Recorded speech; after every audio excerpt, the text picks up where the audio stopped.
muy brillante su participación. Vamos a continuar la tarde del día de hoy. Vamos a dar la bienvenida a la doctora San Francisco Javier Chuquisaca, especialista en cardiología, Universidad de Buenos Aires, Argentina, Hospital Cosme Adrievich, cardióloga titular del Hospital General, del Hospital Obrero, número 4, Caja Nacional de Salud, catedrática titular de la materia de cardiología de la Universidad Técnica de Uruguay, de la Facultad de Ciencias de la Salud. Vamos a darle la bienvenida y un fuerte aplauso, por favor, para la doctora Paola Mancilla Oros, por el tema cardioembolismo en stroke.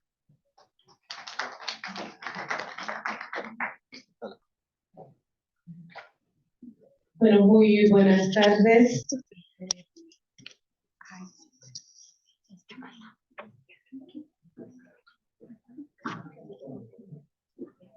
Claro que sí. Bueno, muy buenas tardes. Muy agradecida a todo el comité organizador por invitarme a la cuarta Jornada Nacional de Neurología. La verdad, muy encantada de estar parte de este evento científico a nivel nacional y bueno, que seamos parte de la Sociedad de Cardiología de esto. El tema que me han invitado a exponerles y a presentarles es cardioembolia y stroke. Sabemos muy bien nosotros que lamentablemente la parte cardiovascular tiene mucho que ver también con la parte neurológica. Y los factores que nos llevan a la fibrilación auricular o a la primera causa de muerte, que es la cardiovascular, son los mismos que nos van a llevar también al evento cerebrovascular. Es así que es la cuarta causa de mortalidad el accidente cerebrovascular y la tercera, la de las enfermedades cardiovasculares. Entonces vamos muy de la mano.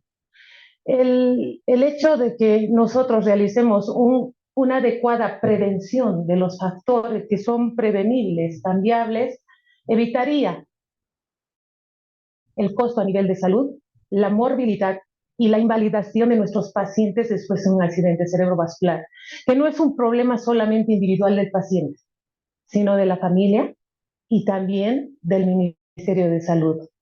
El costo del tratamiento de un evento cerebrovascular y de la rehabilitación de ese paciente es 10 veces más a la prevención que deberíamos de realizar. Bien, no sé si ya tienen... ¿Ok? Solo que se va a ver muy pequeña. No sé si llega el micrófono hasta allá.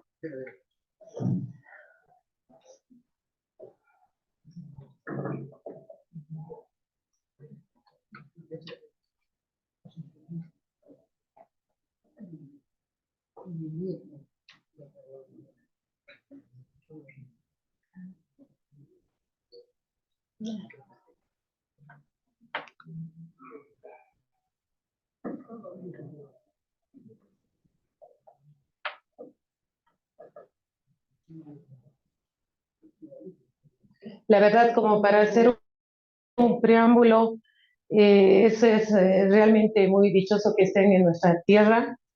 El año pasado fue aquí la Jornada Nacional de Cardiología, también tuvimos a todos los cardiólogos en Oruro y se han ido con un hermoso recuerdo y conocimientos científicos actuales en la parte cardiológica. A ver, no tengo mando acá.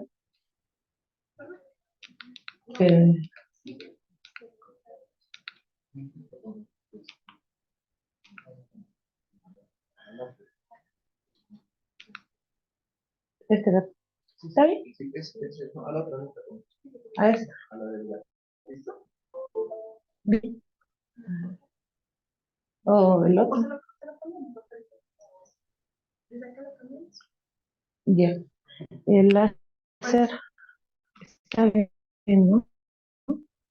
No da, igual el láser no va a dar en la pantalla, ¿verdad? No va a dar en la pantalla, no da el láser. Ya, no hay ningún inconveniente. Vayamos a ver las partes de las estadísticas, que es lo que nos interesa. Y esto me sirve para cambiar. No. Sí, no hay problema. Ok, bien. Bueno, como les decía en el preámbulo, la enfermedad cardiovascular que va a llevarnos a la enfermedad vascular cerebral ocupa una de las principales causas de interés para la Organización Mundial de la Salud, porque alrededor de 15 millones de las personas a nivel mundial sufren por año un accidente cerebrovascular, de los cuales llegan a morir 6,5 millones, 5 millones quedan con discapacidad y pues de estos generalmente tiene una predominancia en los varones. Los varones con una relación bueno, mayor a determinada edad y pasada la edad de la menopausia de la mujer a partir de los 45 años, pues toma relevancia los elementos cerebrovasculares en las mujeres. Siguiente, por favor. Esto es algo muy interesante porque si ustedes se dan cuenta, la relación entre un accidente cerebrovascular isquémico y el accidente cerebrovascular hemorrágico tiene una relación de 6:1. Es decir, que nuestro principal enfoque está en prevenir la embolia cerebral. Sin embargo, vemos que la relevancia es mayor en los varones a comparación de las mujeres, con una P significativa, y vemos que a medida que van pasando los años, se aumenta de forma progresiva y geométrica. Siguiente, por favor. Como les decía anteriormente, observando las principales causas de defunción en los países de ingresos bajos, donde estamos nosotros, pues estamos viendo que la cuarta causa de muerte es el accidente cerebrovascular. Y estamos de la mano con la cardiopatía isquémica, que está en un tercer lugar. Los dos son eventos embolígenos, trombóticos. Sigamos, por favor. A esto es lo que nos tenemos que enfocar nosotros bastante para lograr prevenir el accidente cerebrovascular. Y eso no es solamente para el cerebro, sino también para la parte cardíaca. La obesidad es la madre de todas las demás enfermedades. Estamos hablando de la diabetes, de la hipertensión, de la dislipidemia.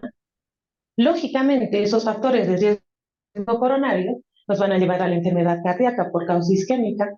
El consumo de alcohol, el estrés, que actualmente, después de la etapa del COVID, ha aumentado bastante por el déficit económico, el desempleo, son cosas que han aumentado el estrés en nuestros pacientes.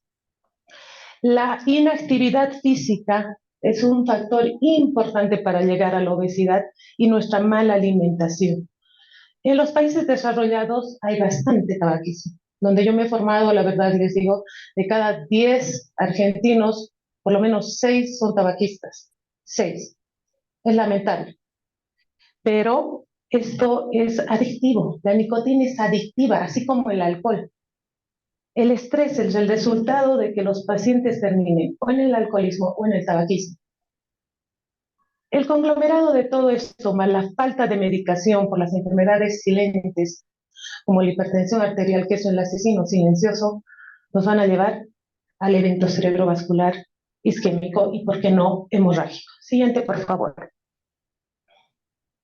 Pero acá tenemos a la principal causa de embolia cardíaca hacia el cerebro. La arritmia que es sostenida y la que principalmente encontramos en nuestros pacientes, la fibrilación auricular. La fibrilación auricular se encontró en 33,5 millones de los habitantes a nivel mundial.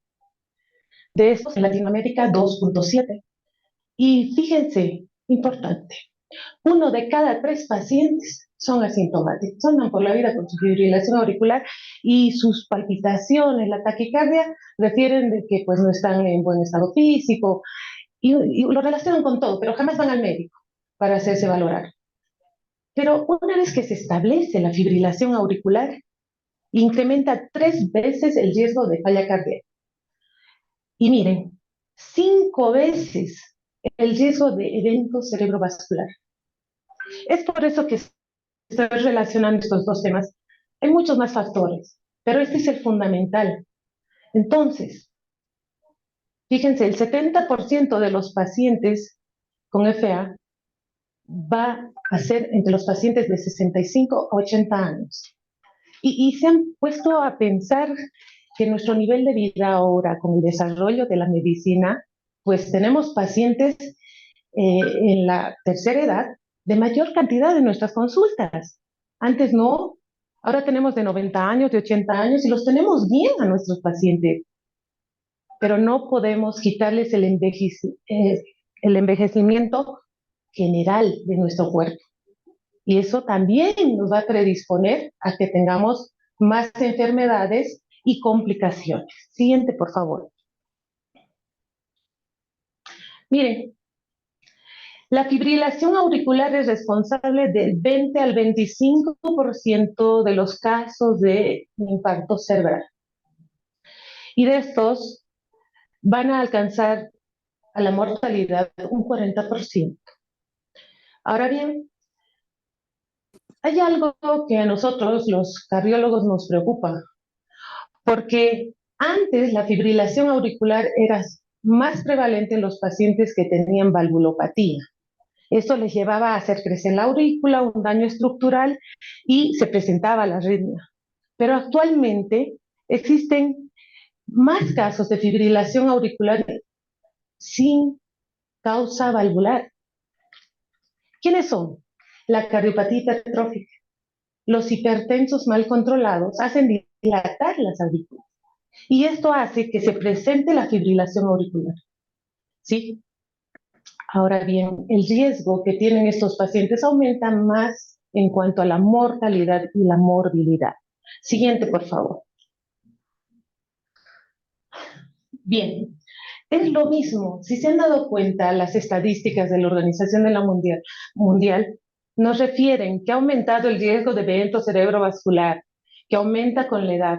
El estudio Framingham que hicimos hasta el 2013 demuestra cómo de forma aritmética ha ido ascendiendo el riesgo también de fibrilación auricular. Vamos de la mano, estamos en paralelo.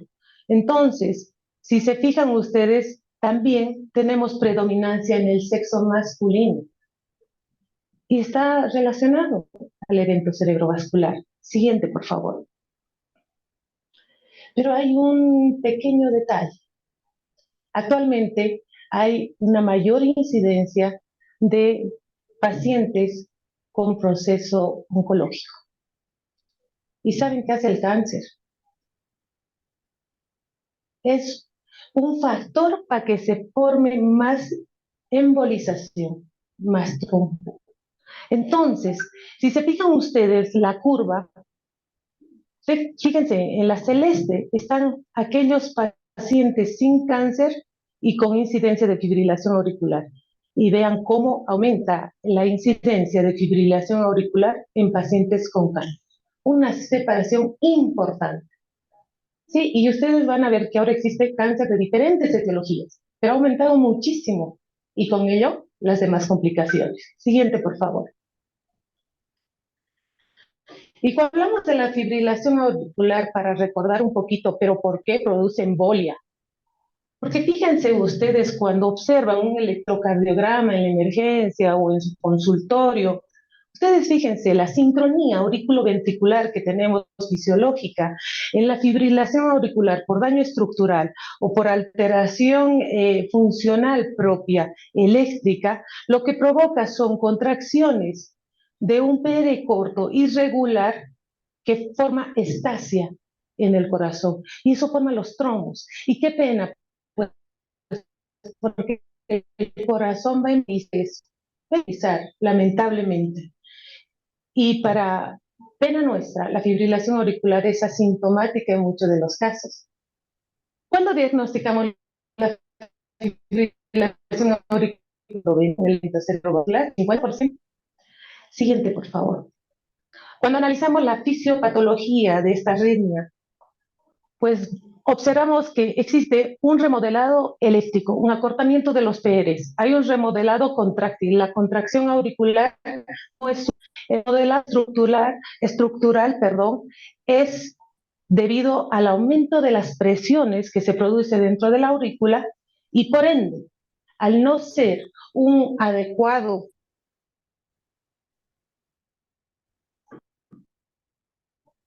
la fase variable. Siguiente, por favor. Para los factores de riesgo de esta arritmia, tenemos variables modificables y variables no podemos hacer nada. No. Sin embargo, en las variables modificables, como el sedentarismo, el tabaquismo, el control adecuado de la presión arterial, la obesidad, la diabetes y el apnea del sueño, seguramente ustedes han hecho bastantes estudios que el accidente cerebrovascular generalmente se produce en horas de la noche. ¿Mm? ¿Y por qué? ¿Por qué? Porque si el paciente en la mañana es donde más sufre más estrés, debería subirle más la presión, la frecuencia cardíaca. En los pacientes que tienen obesidad o apnea al existir esta hipoxia cerebral activa en el sistema renina-angiotensina-aldosterona, sube la presión, taquicardia y el evento cerebrovascular produce. Claro que sí. Sigamos. Perdón, para atrás. Me pasé. Factores de riesgo de fibrilación auricular fundamentales. Que algo puede tener más fibrilación auricular. Los pacientes hipertensos que han sufrido un accidente cerebrovascular previo, los de menopausia, tienen una protección hormonal.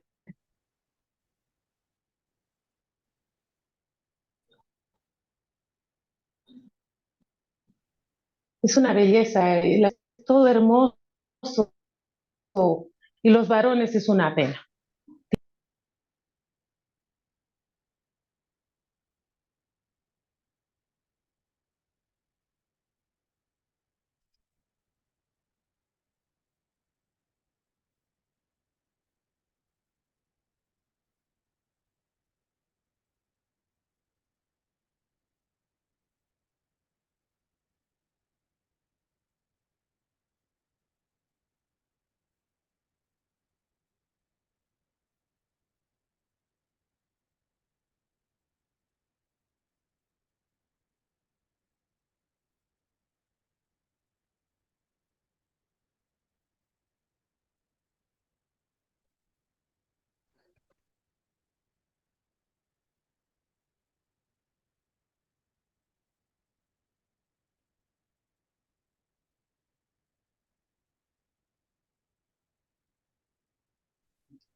¿Cuáles son las manifestaciones clínicas?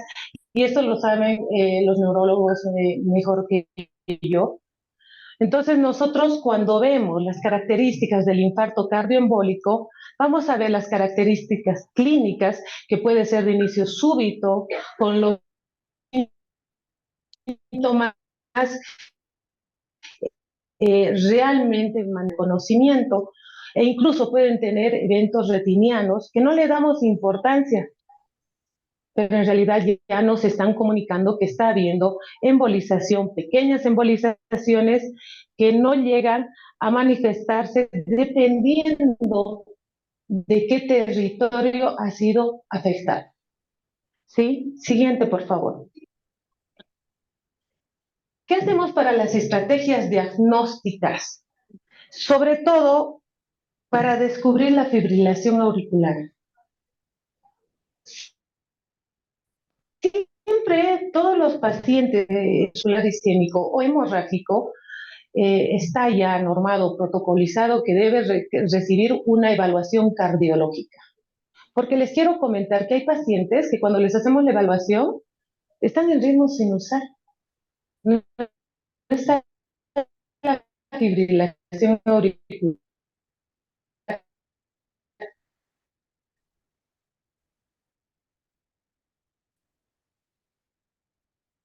Pero tiene que haber una causa para el electrocardiograma, pero el electrocardiograma es un punto de subsistencia rítmica del corazón. Entonces, lo que hacemos nosotros, pese a eso, la detección del FA con electro, solamente con un electrocardiograma basal es de 6.7. encontramos. Pero podemos hacerle un holter, que es el registro de 24 horas de ese ritmo, y con eso aumentamos la incidencia diagnóstica a un 10.6, y si subimos a 7 días, al 16.4, pero hay pacientes que no les encontramos ni daño estructural ni arritmia, y eso lo denominamos como un evento isquémico cerebral criptogénico. Ahora hablan bastante del evento isquémico criptogénico, que representa entre un 30-40% de los casos. Sin embargo, se han realizado estrategias para quitar este diagnóstico porque son pacientes que hacen fibrilaciones auriculares paroxísticas que ingresan y salen, y esa es la peor. Esa es la peor, porque les comento que un corazón que está latiendo de forma rítmica y luego hace el evento, tiene mayores complicaciones porque la adaptabilidad de la parte cardiovascular no es la misma cuando es un evento crónico, ¿sí? Entonces, para esto hemos logrado hacer la colocación de dispositivos de hasta un mes, ¿sí? Y también dispositivos de 3 meses. Y con eso hemos logrado encontrar 15% de fibrilación auricular y 30% respectivamente. Siguiente, por favor. ¿Te puede ayudar? Sí. ¿Y cuál es el algoritmo que nosotros vamos a realizar para el diagnóstico? Pues una vez que nosotros hacemos la historia clínica, haremos la tomografía, veremos si es un accidente cerebrovascular hemorrágico o isquémico, el que nos interesa es el isquémico. Si es isquémico, tenemos que hacer el electro, el holter y el electrocardiograma que nos va a abrir las luces. Y luego también tenemos que realizar la parte laboratorial para ver si hay una causa desencadenante, porque no viene solo. Generalmente tienen arritmia, tienen insuficiencia renal, tienen infección. Y bueno, sigamos, por favor. Y el doctor de allá de la casa me da un número de contacto para que escoger para un mes. Para un mes me da. Entonces, el bien es fundamental. Eso me da. Asegurarnos la vía aérea. Segundo, monitorizar la parte cardiológica y la oxigenación. La oxigenación debe estar dada en pacientes que saturan menos del 85%. Si está saturando bien, no es protocolar poner a todos porque es dañino el oxígeno. Saben que produce mayor vasoconstricción cerebral si le damos en flujos altos la oxigenación al paciente. Entonces, no todo es por protocolo. Vamos a evaluar al paciente, hay que vigilar la presión arterial. Nosotros generalmente no indicamos el uso de antihipertensivos endovenosos, salvo que el paciente tenga un deterioro del sensorio. Pero si el paciente no tiene deterioro del sensorio, es mejor reducir paulatinamente la presión arterial. En el ACV isquémico estamos hablando. ¿Sí? Hay que verificar eso, don Gonzalo. Le ha dado vitaminas al doctor, pero también le ha mandado medicamento para la diabetes. Podemos decir de que asociaciones o hiperglicemia, pues debemos controlar todo. Siguiente, por favor. Las medidas específicas en la fase aguda están dadas por la trombólisis, seguido por los fármacos neuroprotectores, los antitrombóticos y el tratamiento quirúrgico en el caso de los hemorrágicos, ¿verdad? Siguiente, por favor. Para la trombólisis, yo sé que hacen embolización dirigida a los neurólogos actualmente, ¿verdad? Antes utilizábamos la streptokinasa, pero tiene muchos riesgos, la verdad. Es mejor hacer dirigido inclusive con mayor efectividad. Y ustedes tienen, como los cardiólogos, creo, la hora de oro para salvar el área de penumbra neurológica. Entonces, en este caso, nosotros utilizamos el RTPA, que es un factor recombinante tisular activador del plasminógeno, ¿sí? Debemos actuar con esta medicación antes de las 3 horas dada la evolución del paciente a una razón de 0.9 miligramos kilogramo peso. ¿Sí? La primera parte, bueno, la dosis total primero se da un 10% y el resto en 60 minutos, ¿sí? Y para controlar la presión arterial se indican más betabloqueantes, generalmente la betalol endovenoso si es que tienen deterioro del sensorio. Y no indicamos la streptokinasa, ¿sí? Siguiente, por favor. Entonces, más adelante, Sus fármacos cuando tenga tiempito, nos neuroprotectores se van a utilizan comentar bastante los neurólogos, es los bloqueadores de calcio y los antagonistas del glutamato, más sin embargo, estos no han demostrado disminuir la mortalidad. No, pero sí disminuye el área de necrosis cerebral. Siguiente, por favor. Dentro de los antitrombóticos, siempre hay una lucha eh, eh, cuando hablamos con neurólogos de un paciente cerebrovascular de territorio amplio, es una preocupación realmente, no sé si en los casos de usted se puede volver hemorrágico. para ver ¿Qué hacemos? el dolor de la garganta. He ahí nuestra incertidumbre, porque si se vuelve hemorrágico es terrible para el paciente. Entonces tienen ustedes sus escalas. Entramos en un consenso entre neurólogos y cardiólogos y vamos a evaluar si hacemos antiagregación o anticoagulación de acuerdo a la escala, ¿verdad? Entonces, ¿qué antiagregantes utilizamos? Podemos utilizar la aspirina a razón de 300 miligramos dentro de las primeras 48 horas. También podemos utilizar el clopidogrel o la ticlopidina y las heparinas. También podemos utilizar, sobre todo en los pacientes cardiológicos que tienen patología valvular establecida, ¿sí? Y las heparinas de bajo peso molecular, que creo que ya hemos tenido más confianza en cuanto a los anticoagulantes como tal. Siguiente, por favor. Esto es algo importante. Y si no tienen al cardiólogo al lado, pues esto lo tienen que saber los neurólogos.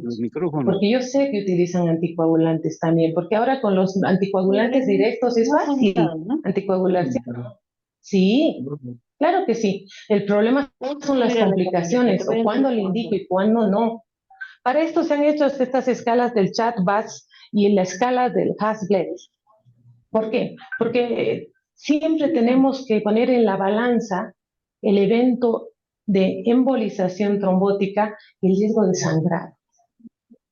Sin embargo, hay un detalle muy, muy bonito, que la escala del Hasbled nunca te contraindica la anticoagulación. Lo que te refiere es que modifiques esos factores antes de empezarle a anticoagular o modifiques la dosis de anticoagulación. ¿Sí?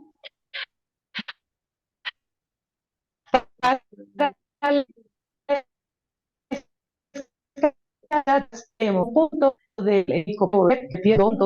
para esto vamos a tener la insuficiencia cardíaca congestiva, la hipertensión, la edad mayor o igual a 75 años, pacientes diabéticos, y como les decía, el stroke previo, 2 puntos, la enfermedad vascular, sea periférica o de placa aórtica, 1 punto, en la edad entre 65 y 70 años, que es un intermedio, es el área gris, y el sexo femenino.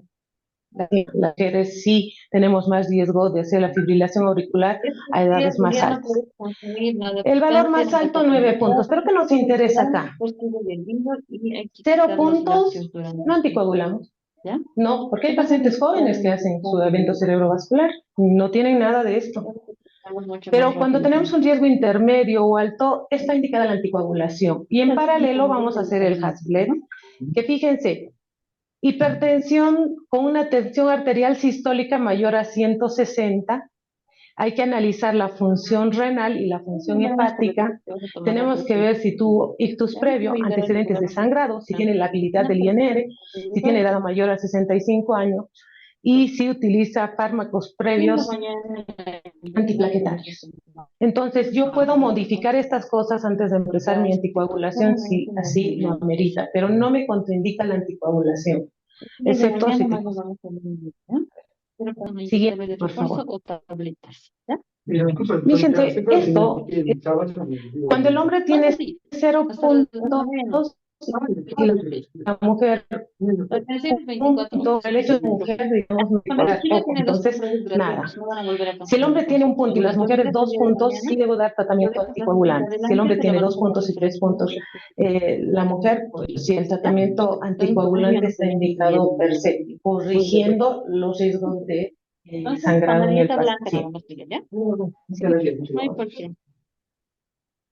Esto les hablaba, y eso lo manejamos ya tan sencillo como una aspirina, estamos manejándolo en el consultorio, es una gran directos que tenemos al dabigatran, al rivaroxaban, al apixaban y al edoxaban. En Bolivia tenemos el dabigatran, el rivaroxaban y el apixaban. El que más utilizamos creo es el rivaroxaban, a una razón de 20 miligramos en las 24 horas, pero un detalle importante que no nos tenemos que olvidar es la función renal. Si tenemos pacientes con una función renal entre 15 litros, esto debe ser reducida la dosis a 15 miligramos cada 24 horas. ¿Han escuchado que en la etapa del COVID les daban 10 miligramos de rivaroxaban? Que sí. En la etapa del COVID, aparentemente, cuando tenían problemas renal, les daban 10, pero de acuerdo a la terapéutica, no es una dosis anticoagulante, no nos sirve. O le damos 20 o le damos directamente 15 miligramos. No existe, hay presentaciones, se van a fijar, hay 10, no nos sirve para anticoagular, desecho, no sirve. El apixaban, comparando el rivaroxaban con el apixaban, ¿cuál es la ventaja? Esta es unidosis, evidentemente. El apixaban te da una mayor versatilidad del manejo y de riesgos de sangrado para suspender y para cambiar, rotar la anticoagulación. Pero si se fijan, hay criterios en el apixaban, dice que si cumple dos de estos criterios, si es mayor de 80 años, si pesa menos de 60 kilogramos, si tiene una creatinina elevada, pues nosotros debemos reducir la dosis a 2.5 cada 12 horas. Siguiente, por favor. Esta es una pregunta. Bueno, en realidad he colocado esto porque hay pacientes que no han sufrido evento cerebrovascular previo, pero tienen fibrilación auricular. Y dada la economía, muchas veces utilizamos el acenocumarol. ¿Cuál es la desventaja de los nuevos anticoagulantes? Es el costo. Entonces, cuando lo tenemos con acenocumarol, pero tiene un INR lábil, tiene más riesgo de sangrado el acenocumarol. Entonces, conversando con la familia, riesgo-beneficio, queremos rotar a los nuevos anticoagulantes. Entonces, tenemos que cumplir estas indicaciones antes de rotar al nuevo anticoagulante. Para utilizar el apixaban y el dabigatran, tenemos que tener un INR menor a 2, seguro. Luego, entre 2.5 en el edoxaban y menor a 3 en el rivaroxaban. ¿Sí? Siguiente, por favor.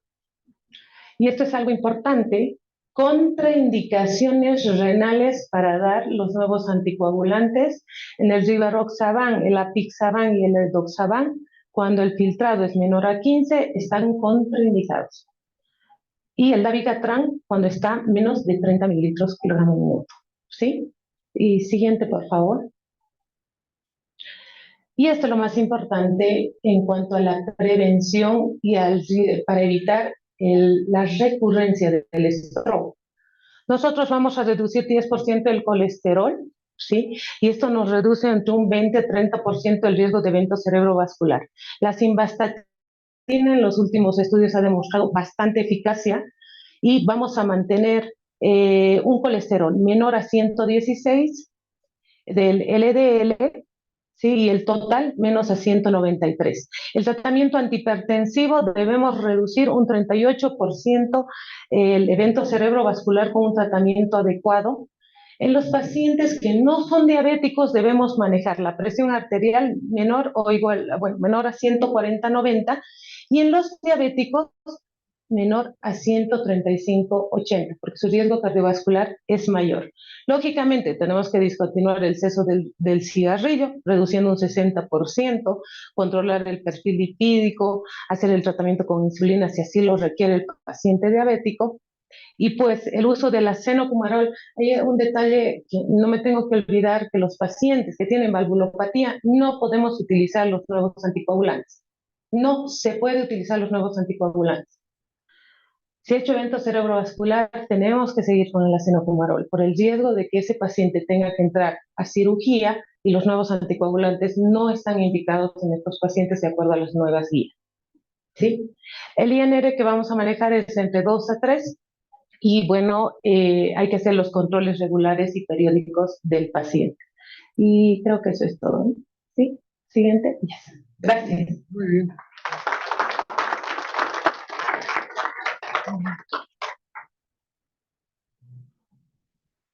¿Alguna pregunta aquí para la doctora? ¿La Natalia? Yo tengo que felicitarla, señora. Bien, doctora, yo te felicito. Gracias, doctor. ¿Esto anticoagulantes hay en Bolivia? Sí, Bien. Lo que quiero yo es, bueno, la warfarina. muchas veces el paciente o la paciente durante el sueño no puede dormir, para. Y se agita y bueno, después duerme. Entonces el esposo, si es casado, no. Pero cuando continúa haciendo eso durante el tiempo, hace un accidente vascular, porque ha hecho un apnea del sueño. ¿Qué quiere decir? Que no ha habido la suficiente oxigenación hacia el cerebro, además de producir insomnio. Eso tiene que ser vista por el cardiólogo y por el neurólogo. O sea, el apnea del sueño es muy importante. Sí. A ver, segundo, muchas veces viene el paciente donde el médico, no neurólogo, no cardiólogo, y el doctor, tengo mucho mareo, mucho vértigo, me estoy olvidando. Entonces el médico general lo que hace y piensa que es una mala situación. Y le da vasodilatadores. No, eso es un accidente, puede ser un accidente vascular, transitorio, TIA, como dice en inglés. O puede decir el paciente, doctor, sabe camino y me desequilibro mucho, ¿no? Eso puede ser un problema vértebro. Entonces, todo eso lo que digo, es importante hacer énfasis en el reconocimiento correcto del accidente vasculocerebral para que vaya donde el cardiólogo, se haga un estudio exhaustivo del corazón y luego los neurólogos vamos a eso al tratamiento. Nada más. Gracias, doctor. Bueno, por favor, les voy a pedir un voto de aplauso para la doctora Paola Mancilla, felicitarle por su magnífica ponencia, doctora. Muchas gracias. Continuando con